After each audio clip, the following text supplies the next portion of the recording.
자, 오늘은 추수감사주일입니다. 이날의 의미는 가을 추수기를 맞아서 풍성한 수확을 주신 하나님께 감사를 올려드리는 겁니다. 우리 추수감사절, 뭔가 감사해야 되는데 혹시 내가 감사할 거리가 없다. 뭘 감사해야 되지? 혹시 이렇게 생각하는 분들이 없지 않아 있을 수도 있겠다라는 생각을 하게 돼요. 왜냐? 지난 1년, 2년 들려오는 소식들마다 그렇게 좋은 소식들이 아니잖아요. 그리고 우리의 삶이 지난해 또 그 지난해에 비해서 그렇게 여유롭거나 나아진 것도 없는 것 같고 오히려 더 우울증이 심해지고 또 돌아가는 모든 일에 정치, 경제, 사회를 봐도 뭔가 답답한 것 같고 2년 동안 아이들은 학교도 못 가고 또 이제 간다고 하지만 또 걱정이 되고 아니 도무지 눈 씻고 찾아봐도 감사할 거리라는 게 없는데 도대체 뭘 가지고 감사해야 되느냐. 여러분 우리가 이렇게 생각할 수 있고 이렇게 탄식할 수 있는데 그럼에도 불구하고 더 중요한 감사의 제목이 있다라고 알려주는 사람이 있어요. 그럼에도 불구하고 우리가 정말 감사해야 할 이유가 있다. 그게 바로 오늘 본문 시편의 기자가 기록한 시인인데 무엇을 감사하느냐? 오늘 71절 보세요. 71절에 고난당한 것이 내게 유익이라 그로 인하여 내가 주의 율례를 배우게 되었나이다. 그런데 71절을 두고 그 앞뒤의 문맥을 이렇게 봐도 그러면 고난으로 얻은 것이 뭐냐? 없어요. 고난으로 얻은 것이 앞뒤 문맥으로 보면 다 잃은 것뿐이에요. 돈도 건강도 사람도 명성도 다 잃었을 줄 모르겠어요. 그런데 이 시편의 시인은 그럼에도 고난이 내게 유익했다라고 얘기하고 있어요. 무엇 때문이냐? 바로 71절의 그 다음이지요. 이로 말미암아라고 얘기하고 있어요. 이로 말미암아, 이로 인하여 주님의 율례를 배웠다. 율례는 뭐냐면 율법과 규례의 준말인데 곧 하나님의 말씀을 의미하고 있는 거예요. 다시 말해서 고난을 통해서 하나님의 말씀을 배웠다라는 거예요. 고난을 통해서 하나님의 말씀을 알게 되었다라는 거예요. 주님의 영광과 성품과 구원의 역사를 아는 거야말로 어떻게 보면 참된 감사의 말이 제목이 아니겠어요? 하나님을 아는 지식, 하나님을 알게 되었다. 고난을 통해서 내가 더욱 하나님 앞에 가까이 가게 되었고 깊이 하나님을 깨닫게 되었다. 왜 그러냐? 그 위에 67절 말씀 보세요. 고난당하기 전에는 내가 그를 행하더니 그랬어요. 고난당하기 전에는 그릇 행하였는데 이제는 주의 말씀을 지키나이다. 하나님의 말씀을 모를 때는요 내 마음대로 살았다라는 거예요. 그게 죄악의 길인 줄도 모르고 그리로 갔다라는 거예요. 근데 고난당하고 나니까 정신이 번쩍 들었어요. 그리고 이게 잘못된 길이지 하나님의 말씀에 이것은 가야지 말아야 할 길이지 멸망의 길에 자신이 서 있는 것을 발견하게 되었다라는 거예요. 그리고 나서 주님의 말씀을 지키기 시작했어요. 저는 이 2년 동안의 한국교회에 닥친 이 환난과 고난이 결코 환난과 고난으로만 보지 않아요. 오히려 이로 인해서 교회가 더욱 세상적으로는 정신 차리게 되었고 또 하나님 말씀 안에서 우리의 믿음과 신앙이 어떻게 서야 되는지를 알게 되었고 교회의 본질이 무엇인지를 알게 되었고 앞으로 교회가 어떻게 나아가야 되는가를 분명히 알게 되었고 깨닫게 된 시간이다라는 거예요. 오늘 이 시편의 기자는 얘기합니다. 멸망의 길을 떠나서 생명의 길로 돌이켜서 이제는 주님의 말씀을 지키기 시작했다라는 거예요. 생명을 얻었기에 모든 것을 앗아간 고난이 오히려 자신에게는 유익이었다라고 고백하고 있어요. 여러분, 이것이 오늘 이 코로나 팬데믹 고난 속에서 발견해야 할 진짜 감사의 제목이 아닐까 생각하게 돼요. 원래 이 땡큐라는 이 감사라는 단어는 싱크, 생각하다라는 것서부터 어원이 되어서 나왔다 그래요. 그래서 감사는 싱크, 생각해야 되는 거예요. 그냥 감사되는 게 아니라 왜 감사해야 하는지 여러분 한번 깊게 생각하는 거예요. 생각하고 생각할 때 그 안에서 이래서 감사하구나 라고 감사가 나오는 거예요. 그래서 오늘 그리스도인들은 그냥 생각 없이 감사하면 안 돼요.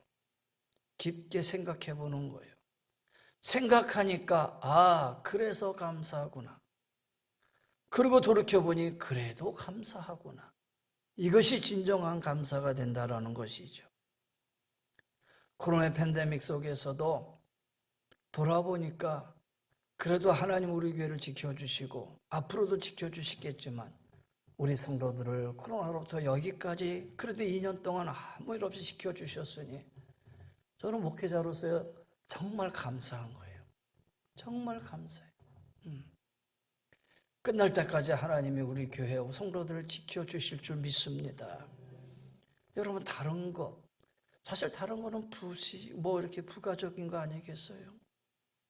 성도들이 예배에 좀 불성실하고 빠지고 안 나오고 그렇다고 해서 그분들이 신앙을 잃어버리고 하나님을 저버리고 그렇게 된다고 보지는 않아요. 그들도 이제 때가 되면 돌이켜 다시 하나님 성전을 찾을 거예요.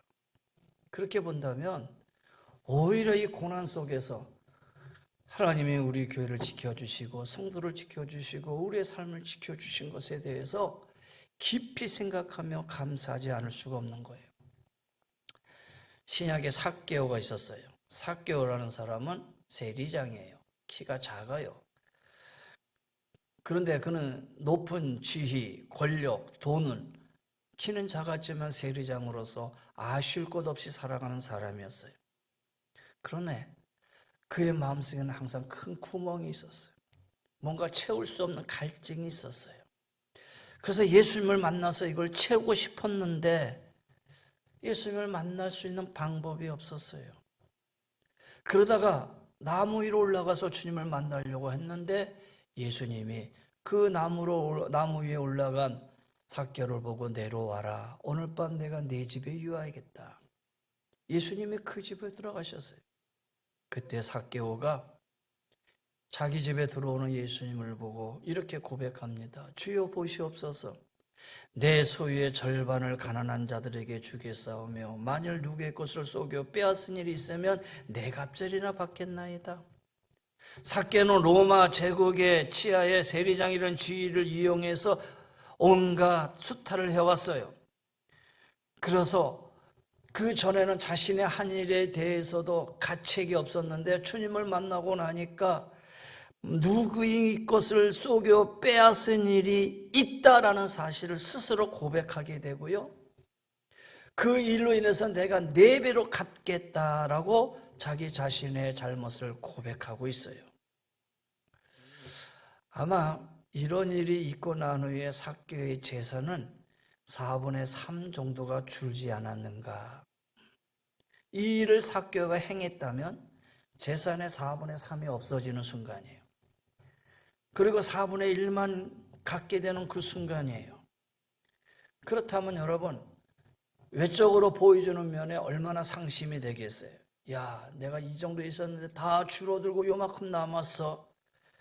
근데 삭개오는 오히려 그것 자체를 기뻐할 수 있었다. 왜냐? 예수 그리스도를 만났기 때문이라는 거예요. 그리스도를 만나서 자기가 가야 할 영생의 길을 얻게 되었고 이 땅에서의 전부가 아니라 주님 나라의 영원함을 얻었기 때문에 그가 가지고 있는 모든 것을 다 내어놓는다 하더라도 결코 바꿀 수가 없었다라는 거예요. 여러분, 다 잃어도 예수님을 얻으면 생명을 얻습니다. 할렐루야. 생명을 얻으면 모든 것을 얻게 되는 거예요. 그러나 생명을 잃으면 모든 것을 잃은 거나 마찬가지예요. 예수님 이렇게 말씀하셨어요. 사람이 만일 온 천하를 얻고도 제 목숨을 잃으면 무엇이 유익하리요? 사람이 무엇을 주고 제 목숨과 바꾸겠느냐라는 거예요. 여러분, 추수감사주일에 여러분이 바라는 대로 돈을 번다면 감사할 일이고, 건강하다면 그것도 감사할 일이고, 자녀들이 성공한다면 그거 역시 감사할 일이지만 생각해 보세요. 그것이 영원히 지속될 것이라 생각하십니까? 이것은 지속될 감사의 제목은 아니에요. 우리에게 영원한 감사의 제목은 아니라는 거예요. 물질 얼마 지나지 않아서 사라질 수도 있고요. 건강 역시 마찬가지고요. 자녀 언제까지 좋은 일만 생기겠느냐라는 거예요. 그러나 하나님의 말씀을 배워 영생의 길을 가게 된다면 이거는 영원히 지속될 감사의 제목이고 이거와 비교할 수 있는 감사는 없다라는 거예요. 가장 힘든 시기에 맞는 이 추수감사주일이라 할지라도 내 안에 예수 그리스도를 소유하고 있다면 여러분 우리의 입술을 열어 감사, 참된 감사가 터져나올 수 있는 거예요. 할렐루야. 오늘 참된 감사가 있기를 간절히 바랍니다. 어제 제가 저녁에 여러분에게 카톡으로 다 문자를 하나 보내드렸어요. 오늘 설교의 내용 중에 하나였습니다. 추수감사절 기원이 되었던 사건이죠. 1620년 9월 6일 102명의 영국의 청도교들이 혹독한 종교 박해를 피해 신앙의 자유를 누리고자 메이플라워를 타고 대상을 건너 목숨을 건 항해를 시작합니다. 2달여 만에 그들은 지금의 매사추세츠 플리머스에 닷을 내리고 신대륙에서의 척박한 삶을 시작합니다. 도착하자마자 그들을 맞이한 것은 눈보라와 강풍을 동봉한 혹독한 추위, 풍토병과 식량 부족, 들짐승의 공격과 원주민들과의 갈등이었습니다. 첫 겨울을 넘기지 못하고 그들 중 절반이 세상을 떠났습니다. 간신히 겨울을 넘기고 살아남은 이들은 봄을 맞아서 거친 땅을 개간해서 씨를 뿌렸고 그해 가을 자유의 땅에서 첫 수확을 거두었습니다. 결코 풍성하다 할 수 없는 보잘것없는 수확물이었지만 그들은 눈물로 하나님께 감사를 올리며 하루 종일 찬양과 예배를 드렸습니다. 그들을 도와준 원주민들을 초청하여 음식을 나누어 먹었는데 원주민들이 들고 온 칠면조는 이후 이날을 기념한 추수감사절에 대표하는 요리가 되었다고 합니다. 그들은 예수 그리스도를 자유롭게 예배하고 섬기는 신앙의 삶을 위해서 영국에서 안전하고 안정된 삶을 기꺼이 포기하고 신대륙의 가장 척박한 삶을 택했던 거예요. 왜 그랬습니까? 예수 그리스도가 세상에서 그 어떤 것보다도 소중한 분이기 때문입니다. 오늘 우리에게도 예수 그리스도가 가장 소중한 분이 맞다면, 여러분에게 예수 그리스도가 가장 귀한 분이라고 여러분이 인정한다면, 그리고 그분이 나의 삶 속에 가장 귀한 분입니다라고 우리의 입술을 열어 신앙 고백을 한다면 오늘의 추수감사절 힘들고 지친 고난 기간 중에 맞는 것이라 할지라도 감사의 이유를 찾기가 결코 어렵지 않을 것입니다. 아니, 여전히 감사의 이유가 차고 넘칠 것입니다. 왜냐? 예수 그리스도가 내 안에 있기 때문입니다. 자, 이제 감사주일 예수 그리스도로 인해서 감사하시고 우리의 입술을 열어 감사 찬양에 늘 있어지기를 주의 이름으로 간절히 권면하며 축원합니다. 기도하십시다. 이젠 우리 주 예수 그리스도의 은혜와 우리 하나님의 그 무한하신 사랑하심과 성령의 감화감도 멸려인도 충만하여 주심이 예수 그리스도로 말미암아 감사하며 나가기를 원하는 우리 사랑하는 귀한 성도님들 위에, 가정 위에, 삶의 터전 위에, 몸된 교회 위에, 이 나라의 민족 위에, 우리 모두 위에 주의 은혜가 영원히 항상 함께하여 주시기를 간절히 축원하옵나이다. 아멘.